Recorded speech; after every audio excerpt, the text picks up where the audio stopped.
Hi hello ನಮಸ್ಕಾರ. ಏನು ಸಮಾಚಾರ? ಎಲ್ಲರೂ ಹೇಗಿದ್ದೀರಾ? ಚೆನ್ನಾಗಿದ್ದೀರಾ ಅಂತ ಅಂದ್ಕೊತೀನಿ. ಇವತ್ತು ನಾನೊಂದು ಟಾಪಿಕ್ನ ಬಗ್ಗೆ ಮಾತಾಡಬೇಕು ಅಂತ ಅಂದ್ಕೊಂಡಿದ್ದೀನಿ. HSRP ನಂಬರ್ ಪ್ಲೇಟ್ ಎಲ್ಲರೂ ಕೇಳಿರ್ತೀರಾ, ಆಲ್ಮೋಸ್ಟ್ ಜನ ಕೇಳಿರ್ತೀರಾ. HSRP ನಂಬರ್ ಪ್ಲೇಟ್ ಎಲ್ಲ ತುಂಬ ಜನ ತುಂಬ ಕಡೆ ಸೋಷಿಯಲ್ ಮೀಡ್ಯಾದಲ್ಲಿ ಎಲ್ಲ ಹೊರಗಡೆ ಕೇಳ ಬರ್ತಾ ಇದೆ. ಇನ್ನು HSRP ನಂಬರ್ ಪ್ಲೇಟ್ನ ಒಂದು ವೆಹಿಕಲ್ಗೆ ಬರುವಂಥದ್ದು. ಆ ವೆಹಿಕಲ್ ನಂಬರ್ ಪ್ಲೇಟನ್ನು ಮೊದಲು IND ನಂಬರ್ ಅಂತ ಇತ್ತು. ಎಲ್ಲ ವೆಹಿಕಲ್ಗಳಲ್ಲೂ IND ನಂಬರ್ ಪ್ಲೇಟ್ ಅಂತ ಬರ್ತಾ ಇತ್ತು. ಈಗ ಹೊಸದೊಂದು HSRP ನಂಬರ್ ಪ್ಲೇಟ್ ಅಂತ. ಈ HSRP ನಂಬರ್ ಪ್ಲೇಟ್ ಏನು ಗೊತ್ತಾ, ಆ್ಯಕ್ಚುಲಿ ಇದ್ರ ಮೇಲೆ ಒಂದು ಸ್ಕ್ಯಾಮ್ನ ನಡೀತಾ ಇದೆ. HSRP ನಂಬರ್ ಪ್ಲೇಟ್ ಅನ್ನೋದ್ರ ಮೇಲೆ ಒಂದು ಆ್ಯಕ್ಚುಲಿ ಹೇಳಬೇಕು ಅಂದರೆ HSRP ನಂಬರ್ ಪ್ಲೇಟ್ ಅನ್ನೋದಕ್ಕಿಂತ ಈ ವೆಹಿಕಲ್ನ ಒಂದು ನಂಬರ್ ಪ್ಲೇಟ್ ಏನಿದೆ ಅಲ್ಲ, ಇದ್ರ ಮೇಲೆ ಒಂದು ದೊಡ್ಡ ಸ್ಕ್ಯಾಮ್ನ ನಡೀತಾ ಇದೆ. ಏನಪ್ಪ ಅಂತ ಅಂದರೆ, ಇವಾಗ 2010ರಲ್ಲಿ ಮೇ ಬಿ ಅಂತ ಅನಿಸುತ್ತೆ, ಒಂದು IND ನಂಬರ್ ಕಂಪಲ್ಸರಿ ಇದೆ ಅಂತ ಬಂತು. ಪ್ರತಿಯೊಬ್ಬರು ವೆಹಿಕಲ್ಗೆ IND ನಂಬರ್ ಇರಬೇಕು ಅಂತ ಬಂತು. ಅದೊಂದು ಒಳ್ಳೆ ಸೆಕ್ಯೂರಿಟಿ ಆಗಿರುತ್ತೆ. ನಿಮ್ಮ ವೆಹಿಕಲ್ ಒಂದು ಒಳ್ಳೆಯ ಪರ್ಪಸ್ಗೆ IND ನಂಬರ್ನ ಮಾಡ್ತಾ ಇದ್ದೀವಿ ಅಂತ. ಸರಿ, ಎಲ್ಲರೂ IND ನಂಬರ್ ಪ್ಲೇಟ್ನ ಹಾಕೊಂಡ್ರು. ಆದರೆ ಈಗ ಮತ್ತೊಂದು ಸ್ಟಾರ್ಟ್ ಮಾಡಿದ್ದಾರೆ 2024ರಲ್ಲಿ HSRP ನಂಬರ್ ಪ್ಲೇಟ್ ಅಂತೆ. ಈ HSRP ನಂಬರ್ ಪ್ಲೇಟ್ನ ಸ್ಕ್ಯಾಮ್ ಹೇಗೆ ಮಾಡ್ತಿದ್ದಾರೆ ಗೌರ್ಮೆಂಟ್ ಅಂತ ಅಂದರೆ, ಅದ್ರ ಬಗ್ಗೆ ಸ್ವಲ್ಪ ತಿಳ್ಕೊಳ್ಳೋಣ ಬನ್ನಿ. ಅದಕ್ಕೂ ಮುಂಚೆ ನಮ್ಮ ಟೆಕ್ ಅಬೆ ಚಾನೆಲ್ನ ಯಾರಾದರೂ ಸಬ್ಸ್ಕ್ರೈಬ್ ಮಾಡ್ಕೊಂಡಿಲ್ಲ ಅಂದರೆ ಕೆಳಗಡೆ ಸಬ್ಸ್ಕ್ರೈಬ್ ಬಟನ್ ಇದೆ, ಒತ್ತಿ ಸಬ್ಸ್ಕ್ರೈಬ್ ಮಾಡ್ಕೊಳ್ಳಿ. ಮತ್ತು ಅದಕ್ಕಿಂತ ಸ್ವಲ್ಪ ಕೆಳಗೆ ಬಂದರೆ ಬೆಲ್ ಐಕನ್ ಬಟನ್ ಇದೆ, ಕ್ಲಿಕ್ ಮಾಡ್ಕೊಳ್ಳಿ. ಹಾಗೆ ನಾವು ಒಳ್ಳೊಳ್ಳೆ ವಿಡಿಯೋಗಳನ್ನು ನಿಮಗೆ ತಲುಪೋದಕ್ಕೆ ಹೆಲ್ಪ್ ಆಗುತ್ತೆ. ಇನ್ನು HSRP ನಂಬರ್ ಪ್ಲೇಟ್ನ ಬಗ್ಗೆ ಮಾತಾಡ್ತೀನಿ. HSRP ನಂಬರ್ ಪ್ಲೇಟ್, HSRP ಅಂತ ಅಂದರೆ high security registration number, high security registration number ಅಂತ ಹೇಳಲಾಗುತ್ತೆ. ಇನ್ನು ನೀವು ಈ HSRP ನಂಬರ್ ಪ್ಲೇಟ್ನ 1 ಏಪ್ರಿಲ್ 2019 ಅದರ ನಂತರ ಏನಾದರೂ ವೆಹಿಕಲನ್ನು ಪರ್ಚೇಸ್ ಮಾಡಿದರೆ ನೀವು HSRP ನಂಬರನ್ನು ಪರ್ಚೇಸ್ ಮಾಡಬೇಕು ಅನ್ನೋ ಅವಶ್ಯಕತೆ ಇಲ್ಲ. ಯಾಕಂದರೆ 1 ಏಪ್ರಿಲ್ 2019 ನಂತರ ಯಾವ ವೆಹಿಕಲನ್ನು ನೀವು ಪರ್ಚೇಸ್ ಮಾಡಿದ್ದೀರಾ ಅದಕ್ಕೆ ಆಲ್ರೆಡಿ HSRP ನಂಬರ್ ಇದೆ. ಇನ್ನು 1 ಏಪ್ರಿಲ್ 2019ಕ್ಕಿಂತ ನೀವು ಮೊದಲೇನಾದರೂ ವೆಹಿಕಲನ್ನು ಪರ್ಚೇಸ್ ಮಾಡಿದರೆ ಅದಕ್ಕೆ ನೀವು ಖಂಡಿತವಾಗಿ HSRP ನಂಬರ್ ತೊಗೊಬೇಕು. ಇನ್ನು ಈ HSRP ನಂಬರ್ ತೊಗೊಳೋದಕ್ಕೆ ನಮ್ಮ ಕರ್ನಾಟಕದಲ್ಲಿ ಅಂತ ಅಂದರೆ, ನಮ್ಮ ಕರ್ನಾಟಕ ಅಲ್ಲ, ಎಂಟೈರ್ ಇಂಡಿಯಾದಲ್ಲಿ 17 ಫೆಬ್ರವರಿ 2024 ಕಡೆಯ ದಿನಾಂಕವನ್ನು ನೀಡಿದರು. ಅಂದರೆ ಲಾಸ್ಟ್ ಡೇಟನ್ನು ನೀಡಿದರು. 17 ಫೆಬ್ರವರಿ 2024. ಮೊನ್ನೆ 2-3 ದಿನ ಆಯಿತು ಅಂತ ಅನಿಸುತ್ತೆ ಡೇಟ್ ಮುಗಿದು. ಆದರೆ ನಮ್ಮ ಗೌರ್ಮೆಂಟ್ ಇನ್ನೂ 3 ತಿಂಗಳ ಮುಂದೆ ಹಾಕಿದೆ. ಯಾಕಂದರೆ ಎಲ್ಲರೂ ಅವರವರ ಪ್ರಾಬ್ಲಮ್ ಅವ್ರವ್ರಿಗೆ ಗೊತ್ತಿರುತ್ತೆ. ಸ್ವಲ್ಪ ಕಾರಣಾಂತರಗಳಿಂದ ತೊಗೊಳೋಕೆ ಆಗೋದಿಲ್ಲ, ಇಲ್ಲೊಬ್ಬರಿಗೆ ಲೇಟ್ ಆಗುತ್ತೆ. ಸೊ ಹಾಗಾಗಿ 3 ತಿಂಗಳ ಕಾಲ ಇನ್ನೂ ಮುಂದಾಕಿದೆ. ಈ ಫೆಬ್ರವರಿ, ಮಾರ್ಚ್, ಏಪ್ರಿಲ್, ಮೇ, ಜೂನ್ವರೆಗೂ ಮುಂದೆ ಹಾಕಿರೋದಂಥದ್ದು. ಇನ್ನು ಇದಕ್ಕಿಂತ ಮೊದಲು IND ನಂಬರ್ ಅಂತ ಬರ್ತಾಯಿತ್ತು. ನೀವು ಸರಿಯಾಗಿ ಕೇಳಿಸ್ಕೊಳ್ಳಿ ಎಷ್ಟು ಮಜವಾಗಿದೆ ಅಂತ. ಒಂದು ರೀತಿ ನೀವು ಹೇಗೆ ಸ್ಕ್ಯಾಮ್ ಅಂತ ಹೇಳಲ್ಲ ನನಗೆ ಹೇಳಿ, ಇವಾಗ ನಾನು ಹೇಳ್ತೀನಿ ನಿಮಗೆ. IND ನಂಬರ್ ಅಂತ ಇತ್ತು 2010 ಮೇ ಬಿ ಅಂತ ಅನಿಸುತ್ತೆ. ಮೇ ಬಿ 2010ರಲ್ಲಿ ಬಂತು ಅಂತ ಅನಿಸುತ್ತೆ. ಅದಕ್ಕಿಂತ ಮೊದಲು ನಾರ್ಮಲ್ ಪ್ಲೇಟ್ ಇತ್ತು, ನಂಬರ್ ಪ್ಲೇಟ್. IND ನಂಬರ್ ಅಂತ ಬಂತು. IND ನಂಬರ್ ಪ್ಲೇಟ್ನ ವಿಶೇಷತೆ ಒಂದು ರೀತಿ ಚೆನ್ನಾಗಿತ್ತು. IND ನಂಬರ್ ಪ್ಲೇಟ್ ಮಾಡಿದ್ದು ಯಾಕಪ್ಪ ಅಂತ ಅಂದರೆ, ಈ ಕೆಲವೊಬ್ಬರು ಡಿಸೈನ್ಗಳಲ್ಲಿ ನಂಬರ್ ಪ್ಲೇಟನ್ನು ಬಳಸ್ಕೊತಿದ್ರು. ಅದು ಕೆಲವೊಬ್ಬರಿಗೆ ಕ್ಯಾಮೆರಾಗಳಲ್ಲಿ ಸೆರೆ ಹಿಡಿಯೋದಕ್ಕೆ ಕಷ್ಟ ಆಗ್ತಿತ್ತು. ಇವರು ಕೆಲವೊಬ್ಬರು ಸಿಗ್ನಲನ್ನು ಜಂಪ್ ಮಾಡ್ತಿದ್ದು, ಇನ್ನು ಕೆಲವು ತಪ್ಪುಗಳನ್ನು ಮಾಡ್ತಿರೋರಿಗೆ. ಇನ್ನು ಈ HSRP ಮತ್ತು IND ನಂಬರ್ ಪ್ಲೇಟಿಗಿರುವ ವ್ಯತ್ಯಾಸ ಏನು ಗೊತ್ತಾ? ನೋಡೋದಕ್ಕೆ ಎರಡೂ ಸಿಮಿಲರ್ ಕಾಣುತ್ತೆ. ಯಾರಿಗೂ ಕೂಡ ಗೊತ್ತಾಗಲ್ಲ. ನಿಮಗೆ ಅಕ್ಕಪಕ್ಕ ಹಿಡಿದ್ರೂ ಕೂಡ HSRP ನಂಬರ್ ಪ್ಲೇಟ್ ಯಾವುದು, IND ನಂಬರ್ ಪ್ಲೇಟ್ ಯಾವುದು ಅಂತ ಗೊತ್ತಾಗಲ್ಲ. ಏನಪ್ಪ ಅಂತ ಅಂದರೆ, HSRP ನಂಬರ್ ಪ್ಲೇಟಲ್ಲಿ ಲೇಸರ್ ಪ್ರಿಂಟೆಡ್ ನಂಬರ್ಸ್ ಇದೆ ಅಂತೆ. ಅದು ಯಾರಿಗೂ ಬರೀ ಕಣ್ಣಿಗೆ ಕಾಣಲ್ಲಂತೆ, ಕ್ಯಾಮ್ರಾಗಳ ಕಣ್ಣಿಗೆ ವೇಗವಾಗಿ ಕಾಣುತ್ತಂತೆ. ನನಗನ್ಸೋ ಪ್ರಕಾರ ಈಗ IND ನಂಬರ್ ಪ್ಲೇಟಲ್ಲೂ ಕೂಡ ಒಂದು ನಂಬರ್ ಇದೆ, ಅದು ಕೂಡ ಒಳ್ಳೆಯ ರೀತಿಯಲ್ಲೇ ಕಾಣುತ್ತೆ. ಆಯಿತಾ? ಅದೇನು ದೊಡ್ಡ ಮಾತಲ್ಲ. IND ನಂಬರ್ ಪ್ಲೇಟಲ್ಲಿ ನೀವು ಯಾರಾದರೂ ಗಮನಿಸಿರ್ಬೋದು, ಒಂದು ಸ್ಟಿಕ್ಕರ್ ಇರುತ್ತೆ. ಆ ಸ್ಟಿಕ್ಕರ್ ಕೆಳಗಡೆ ನಂಬರ್ ಇರುತ್ತೆ. ಅದು ಕ್ಯಾಮ್ರಾ ಕಣ್ಣಿಗೆ ತುಂಬ ಚೆನ್ನಾಗಿ ಕಾಣುತ್ತೆ. ಇದರದ್ದು ಅಷ್ಟೇ, ಕ್ಯಾಮ್ರಾ ಕಣ್ಣಿಗೆ ತುಂಬ ಚೆನ್ನಾಗಿ ಕಾಣುತ್ತೆ ಅಂತ ಹೇಳ್ತೀನಿ. ಅದಾಯಿತು, ಸರಿ. ಇನ್ನು ಪೊಲೀಸರುಗಳು ನಾಳೆ HSRP ನಂಬರ್ ಪ್ಲೇಟ್ಗಾಗಿ ಎಲ್ಲಾದರೂ ಫೈನ್ ಹಾಕೋದಕ್ಕೆ ಸ್ಟಾರ್ಟ್ ಮಾಡಿದ್ರೆ ಅವ್ರಿಗೆ ಗೊತ್ತೂ ಆಗಲ್ಲ. ಆಯಿತಾ? HSRP ನಂಬರ್ ಪ್ಲೇಟ್ ಯಾವುದು, IND ನಂಬರ್ ಪ್ಲೇಟ್ ಯಾವುದು ಅಂತ. ಯಾಕಂದರೆ ಗೊತ್ತಾಗೋದಿಲ್ಲ ಅನ್ನೋದಕ್ಕೆ HSRP ನಂಬರ್ ಪ್ಲೇಟಲ್ಲಿರುವಂಥ ಹಿಡನ್ ನಂಬರ್ಸ್ ಅದು ಯಾರಿಗೂ ಕಾಣೋದಿಲ್ಲ. ಅದು ಆ ಒಂದು ಲೇಸರ್ ಪ್ರಿಂಟೆಡ್ ಇರುತ್ತೆ, ಒಳಗಡೆ ಇರುತ್ತೆ ಆಯಿತಾ, ಯಾರಿಗೂ ಕೂಡ ಕಾಣೋದಿಲ್ಲ. IND ನಂಬರಲ್ಲಿ ಏನು ಸಿಮಿಲರ್ ಆಗಿದೆಯೋ ಸೇಮ್ ಏನಿದೆಯೋ ಅದೇ ಸೇಮ್ ಅದರಲ್ಲಿರುತ್ತೆ, ಯಾವುದೇ ಡಿಫ್ರೆನ್ಸ್ ಕೂಡ ಇಲ್ಲ ಎರಡೂ ನಂಬರ್ ಪ್ಲೇಟ್ಗೂ. ಇನ್ನು ಯಾವ ರೀತಿ ನೀವು ಹಿಡಿಬೋದು ಅಂತ ಯೋಚನೆ ಮಾಡಿ, ಹಿಡಿಯೋದಕ್ಕೆ ಆಗೋದಿಲ್ಲ.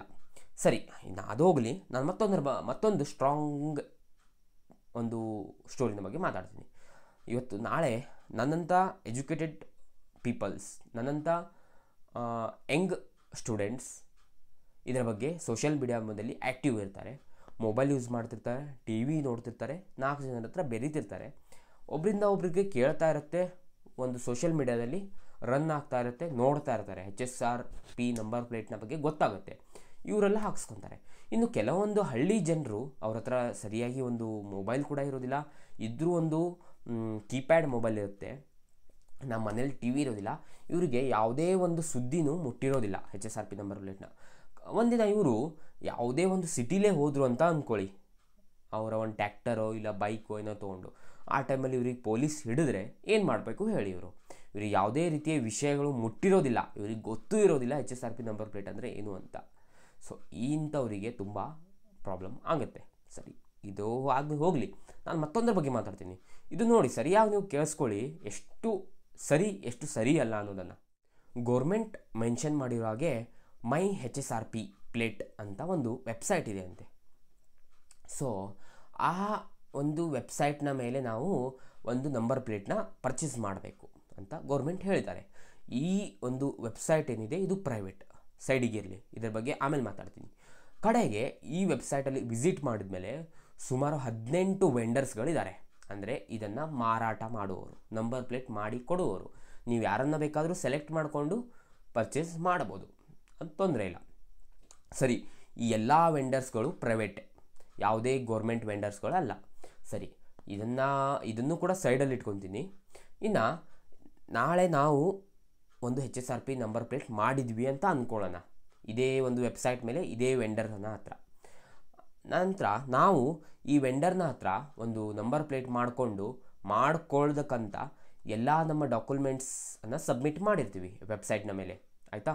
ಆಧಾರ್ ಕಾರ್ಡ್, ಪ್ಯಾನ್ ಕಾರ್ಡ್, ನಮ್ಮ vehicle number, chassis number, insurance number, ಹಾಗೆ ನಮ್ಮ ವೆಹಿಕಲ್ನ RC ಬುಕ್ ನಂಬರ್ ಹೋಗಲಿ, ಇದನ್ನೆಲ್ಲ ನಾವು ಸಬ್ಮಿಟ್ ಮಾಡ್ತೀವಿ. ನಂತರ ಪೇಮೆಂಟ್ ಮಾಡೋದಕ್ಕಂತ ಹೇಳಿ ನಮ್ಮ ಬ್ಯಾಂಕ್ ಡೀಟೇಲ್ನ ಕೂಡ ನಾವು ಸಬ್ಮಿಟ್ ಮಾಡಿರ್ತೀವಿ. ಇದು ಎಷ್ಟು ಸೇಫ್ ಅನ್ನೋ ಅಂಥ ಮಾತು ಗೋರ್ಮೆಂಟಿಗೆ ಗೊತ್ತು, ಆಯಿತಾ. ನಾವು ನಮ್ಮ ಡಾಕ್ಯುಮೆಂಟ್ಸ್ ಮತ್ತು ನಮ್ಮ ಎಲ್ಲ ಪ್ರೈವೇಟ್ ಒಂದು ಪರ್ಸ್ನಲ್ ಇನ್ಫಾರ್ಮೇಷನ್ನ ನಾವು ಅವರಿಗೆ ಕೊಟ್ಟಿರ್ತೀವಿ, ಥರ್ಡ್ ಪಾರ್ಟಿಯವರಿಗೆ. ಅಕಸ್ಮಾತಾಗಿ ನಾಳೆ ಅವರು ಯಾವುದೇ ಮಿಸ್ಯೂಸ್ ಮಾಡ್ಕೊಳಲ್ಲ ನಮ್ಮ ಬ್ಯಾಂಕ್ ಡೀಟೇಲ್ಸ್ ಅನ್ನೋದಕ್ಕೆ ಕಾರಣ ಏನು? ನಾನು ಗೌರ್ಮೆಂಟ್ಗೆ ಕೇಳ್ತಾ ಇರೋವಂಥದ್ದು. ಇನ್ನು ಕೊನೆಗೆ ನಮ್ಮ ಇಮೇಲ್ ID, ನಮ್ಮ ಬ್ಯಾಂಕ್ ಡೀಟೇಲ್, ನಮ್ಮ personal Aadhaar card number, PAN card number ಮತ್ತು ನಮ್ಮ ವೆಹಿಕಲ್ ಡೀಟೇಲ್ಸ್ನ ಈ ವೆಬ್ಸೈಟ್ನವರ ಹತ್ರ ಅಷ್ಟೇ ಹೋಗದೆ ಈ 18 ವೆಂಡರ್ಗಳ ಹತ್ರನೂ ಹೋಗುತ್ತೆ. ಯಾವ ಗ್ಯಾರಂಟಿ ಇವರು ಯಾವುದೇ ಕಾರಣಕ್ಕೂ ಇದನ್ನು ಬಿಟ್ಟು ಬೇರೆ ಕಡೆಗೆ ಎಲ್ಲಿಯೂ ಕೂಡ ನಮ್ಮ ಪರ್ಸ್ನಲ್ ಡೀಟೇಲನ್ನು ಯೂಸ್ ಮಾಡ್ಕೊಳಲ್ಲ ಅನ್ನೋದು. ಸರಿ, ವೆಂಡರ್ಸ್ಗಳು ಆ್ಯಕ್ಚುಲಿ ಗೌರ್ಮೆಂಟ್ ಏನು ಮಾಡಿದೆಯಪ್ಪ ಅಂತ ಅಂದರೆ, ಈ HSRP ನಂಬರ್ ಪ್ಲೇಟ್ನ ಈ 18 ವೆಂಡರ್ಸ್ಗಳಿಗೆ ಮಾತ್ರ ತಯಾರಿಸೋದಕ್ಕೆ ಅವಕಾಶ ಕೊಟ್ಟಿರುವಂಥದ್ದು, ಯಾವುದೇ ಆಫ್ಲೈನನ್ನು ತಯಾರಿಸೋದಕ್ಕೆ ಅವಕಾಶ ಇಲ್ಲ. ಆದರೆ ಈಗ ನನಗೆ ಹೇಳಿ, ನಾನು ಹೇಳಿದಾಗೆ ಕೆಲವೊಂದು ಹಳ್ಳಿಯಲ್ಲಿರೋ ಜನರ ಹತ್ರ ಮೊಬೈಲ್ ಇರೋದಿಲ್ಲ, ಯಾವುದೇ ನೆಟ್ವರ್ಕ್ ಒಂದು ಫೆಸಿಲಿಟಿ ಇರೋದಿಲ್ಲ, ಯಾವುದೇ ಕೂಡ ಇನ್ಫಾರ್ಮೇಷನ್ ಇರೋದಿಲ್ಲ. ಅವರು ಯಾವ ರೀತಿ ಯಾರ ಕಡೆಯಿಂದ ಈ HSRP ನಂಬರ್ ಪ್ಲೇಟ್ನ ಪಡ್ಕೊಬೇಕು, ಅವರಿಗೆ ಹೇಗೆ ಪಡ್ಕೊಳೋದು ಅನ್ನೋಂಥದ್ದು ಪ್ರಶ್ನೆ ಇಲ್ಲಿ, ಆಯಿತಾ. ನಮಗೇನೋ ಗೊತ್ತಿದೆ, ನಾವೇನೋ ಮೊಬೈಲನ್ನು ಯೂಸ್ ಮಾಡ್ತೀವಿ, ಅದ್ರ ಬಗ್ಗೆ ನಮಗೆ ತುಂಬ ಚೆನ್ನಾಗಿ ಗೊತ್ತಿದೆ, ನಾವು ತೊಗೊತೀವಿ. ಈ ಹಳ್ಳಿ ಜನರು ಮತ್ತು ಅನ್ಎಜುಕೇಟೆಡ್ ಜನರು ಯಾವ ರೀತಿ ಪಡ್ಕೊಬೇಕು ಹೇಳಿ? ಸರಿ, ಇನ್ನು ಈ HSRP ನಂಬರ್ ಪ್ಲೇಟ್ನ ನೀವು ಪಡ್ಕೊಳೋದಕ್ಕೆ ನಿಮಗೆ 2 ಆಪ್ಷನ್ ಇರುವಂಥದ್ದು, ಒಂದು ಹೋಮ್ ಡೆಲಿವರಿ ಮತ್ತು ಒಂದು ನಿಮ್ಮ ನಿಯರ್ ಬೈ ವೆಂಡರ್ ಯಾರಾದರೂ ಇದ್ದರೆ. ಇವಾಗ ನಿಮ್ಮ ನಿಯರ್ ಬೈ ವೆಂಡರ್ ಅಂದರೆ ಯಾವುದಾದ್ರು ನಿಮ್ಮ ಶೋರೂಮ್ಗಳಾಗಿರ್ಬೋದು, ಕೆಲವೊಂದು ಶೋರೂಮ್ಗಳನ್ನು ಸೆಲೆಕ್ಟ್ ಮಾಡಿದ್ದಾರೆ ನಿಮ್ಮ ನಿಯರ್ ಬೈ. ಇನ್ನು ಸರ್ವಿಸ್ ಸೆಂಟರ್ಗಳು, ನಿಮ್ಮ ವೆಹಿಕಲ್ ಸರ್ವಿಸ್ ಸೆಂಟರ್ಗಳು, ಇನ್ನು ಕೆಲವೊಂದು ಪ್ಲೇಸಸ್ಗಳು ಸೆಲೆಕ್ಟ್ ಮಾಡಿದ್ದಾರೆ. ಆ ಸೆಲೆಕ್ಟೆಡ್ ಪ್ಲೇಸ್ಗಳಲ್ಲಿ ಹೋಗಿ ಕೂಡ ನೀವು ಪಡ್ಕೊಬೋದು. ಇನ್ನು ಈ 2 ರೀತಿಯ ನಂಬರ್ ಪ್ಲೇಟನ್ನು ಪಡ್ಕೊಬೋದು ಹೇಳಿದ್ನಲ್ಲ, ಅದು ನೀವು ಹೋಮ್ ಡೆಲಿವರಿ ಅಂತ ಬಂದರೆ ನಿಮಗೆ 250 ರೂಪಾಯಿ ಜಾಸ್ತಿ ನಿಮ್ಮ ಕಡೆಯಿಂದ ಪಡ್ಕೊತಿರುವಂಥದ್ದು ಹೋಮ್ ಡೆಲಿವರಿ ಚಾರ್ಜಸ್ ಅಂತ. ಇನ್ನು ನೀವೇನಾದರೂ ವೆಂಡರ್ ಹತ್ರ ನಿಮ್ಮ ನಿಯರ್ ಬೈ ಯಾವುದಾದ್ರು ವೆಂಡರ್ ಸ್ಟೋರಲ್ಲಿ ಹೋಗಿ ಪರ್ಚೇಸ್ ಮಾಡ್ಕೊತೀನಿ, ನೀವು ಅಲ್ಲೇ ಹೋಗಿ ನಾನು ಅದನ್ನು ತೊಗೊತೀನಿ ಅಂತ ಅಂದರೆ ನಿಮಗೆ 755 ರೂಪಾಯಿಗೆ ಸಿಗ್ತಾ ಇರುವಂಥದ್ದು. ಅಂದರೆ ಅಲ್ಲಿಗೆ ನಿಮ್ಮ ಡೆಲಿವರಿ ಚಾರ್ಜಸ್ ಯಾವುದೂ ಇಲ್ಲ, ಮತ್ತು ಅವರೇ ಅದನ್ನು ಫಿಟ್ ಮಾಡಿ ಕೊಡ್ತಾರೆ ನಿಮಗೆ ಫ್ರೀ ಆಫ್ ಕಾಸ್ಟಲ್ಲಿ. ಇದು ತುಂಬ ಒಳ್ಳೆಯದು ಅಂತ ಅನಿಸುತ್ತೆ. ನಾನು ಇದ್ರ ಬಗ್ಗೆ ಸ್ವಲ್ಪ ಮಾತಾಡ್ತೀನಿ. ಇವಾಗ ನೀವು ವೆಹಿಕಲ್ ಪರ್ಚೇಸ್ ಮಾಡ್ತಿರ್ತೀರ, 4 ವೀಲರ್ ಆದರೆ 2-3 ಲಕ್ಷ ಗಟ್ಟಲೆ ಟ್ಯಾಕ್ಸನ್ನು ನಿಮ್ಮ ಹತ್ರ ಕಟ್ಸ್ಕೊಳುತ್ತೆ ಗೋರ್ಮೆಂಟು. ಇನ್ನು ಬೈಕ್ ಆದರೆ 25,000-30,000 ರೂಪಾಯಿ ನಿಮ್ಮಲ್ಲಿ ಟ್ಯಾಕ್ಸನ್ನು ಕಟ್ಕೊಳ್ಳುತ್ತೆ. ಈ 25,000-30,000 ರೂಪಾಯಿ ಟ್ಯಾಕ್ಸನ್ನು ಕಟ್ಕೊಳ್ಬೇಕಾದ್ರೆ ಇವರಿಗೆ ಯಾವುದೇ ವಿಚಾರ ಕೂಡ ಇರಲಿಲ್ಲ. ಇನ್ನು ಈ HSRP 750 ರೂಪಾಯಿ HSRP ನಂಬರ್ ಆ ಟ್ಯಾಕ್ಸ್ ದುಡ್ಡಲ್ಲಿ ಕೊಡೋದಕ್ಕೆ ಆಗೋದಿಲ್ಲ ಅಂದರೆ ಇವರಿಗೆ ಯಾವ ರೀತಿ ಅಂತ ನೀವು ನೋಡಿ. ಇದೊಂದು ದೊಡ್ಡ ಸ್ಕ್ಯಾಮ್ ಅಂತಾನೆ ಅನಿಸುತ್ತೆ. ಅದಾ ನೋಡಿ, ಫಸ್ಟ್ ಆಫ್ ಆಲ್ ನಿಮ್ಮಿಂದ ಹಣ ವಸೂಲಿ ಮಾಡ್ತಿರೋದು ಸ್ಕ್ಯಾಮು. ಎರಡನೇದು, ನಿಮ್ಮ ಪರ್ಸ್ನಲ್ ಡೀಟೇಲನ್ನು ಥರ್ಡ್ ಪಾರ್ಟಿಗೆ ಅವರು ಲೀಕ್ ಮಾಡ್ತಿರೋದು. ಅವ್ರು ಲೀಕ್ ಮಾಡ್ತಿಲ್ಲ, ನೀವಾಗೆ ಕೊಡ್ತಿದ್ದೀರಾ. ಅದನ್ನು ಅವ್ರು ನಾಳೆ ಯಾವ ರೀತಿಯೂ ಕೂಡ ಯೂಸ್ ಮಾಡ್ಕೊಳಲ್ಲ, ಮಿಸ್ಯೂಸ್ ಮಾಡ್ಕೊಳಲ್ಲ ಅನ್ನೋದು ಗ್ಯಾರಂಟಿ ಏನು? ಹೌದಾ? ಸರಿ, ಅದು ಒಂದು. ನೆಕ್ಸ್ಟ್ ನೋಡಿ, ಇವಾಗ ಅವರು ಹೇಳಿರುವಂಥ ಪರ್ಸ್ನಲ್ ವೆಬ್ಸೈಟ್ಗೆ ಹೋಗಿಯೇ ಪರ್ಚೇಸ್ ಮಾಡಬೇಕು. ಇದು ನನ್ನ ಪ್ರಕಾರ ಸರಿ ಅಂತ ಅನಿಸೋದಿಲ್ಲ. ಯಾಕಂದರೆ ಅವರೇ ಆ್ಯಕ್ಚುಲಿ ಹೇಳಬೇಕು ಅಂದರೆ ಗೋರ್ಮೆಂಟೇ ಕೊಡಬೇಕಿತ್ತು. ಇನ್ನೊಂದು ಮುಖ್ಯವಾದ ವಿಷಯ ಏನಪ್ಪ ಅಂತ ಅಂದರೆ, ಈ IND ನಂಬರ್ ಪ್ಲೇಟ್ ಅಂತ ಈಗ ಏನಿದೆ ಎಲ್ಲ ವೆಹಿಕಲಲ್ಲೂ, ಇದು ಯಾವುದೇ ಗೋರ್ಮೆಂಟು ಮ್ಯಾಂಡೇಟ್ರಿ ಮಾಡಿರುವಂಥ ನಂಬರ್ ಪ್ಲೇಟ್ ಅಲ್ಲ. ನಾನು ತುಂಬ ಕಡೆ ಸರ್ಚ್ ಮಾಡಿ ನೋಡಿದೆ. ನಾನು ಒಬ್ಬನೇ ಅಲ್ಲ, ನನ್ನಂಥ ಸಾವಿರಾರು ಯೂಟ್ಯೂಬರ್ಸ್, ಸಾವಿರಾರು ಜನರು ಇದನ್ನು ಸರ್ಚ್ ಮಾಡಿ ನೋಡಿದ್ದಾರೆ. ಯಾವುದೇ ಕಾರಣಕ್ಕೂ ಗೋರ್ಮೆಂಟ್ ಇದನ್ನು ಮ್ಯಾಂಡೇಟ್ರಿ ಮಾಡಿರುವಂಥದ್ದಲ್ಲ. ಯಾವುದೇ ಕಾರಣಕ್ಕೂ ಗೋರ್ಮೆಂಟ್ ಇದನ್ನು IND ನಂಬರ್ ಪ್ಲೇಟನ್ನು ಹಾಕಿಸ್ಬೇಕು ಅಂತ ಹೇಳಿರುವಂಥದ್ದಲ್ಲ.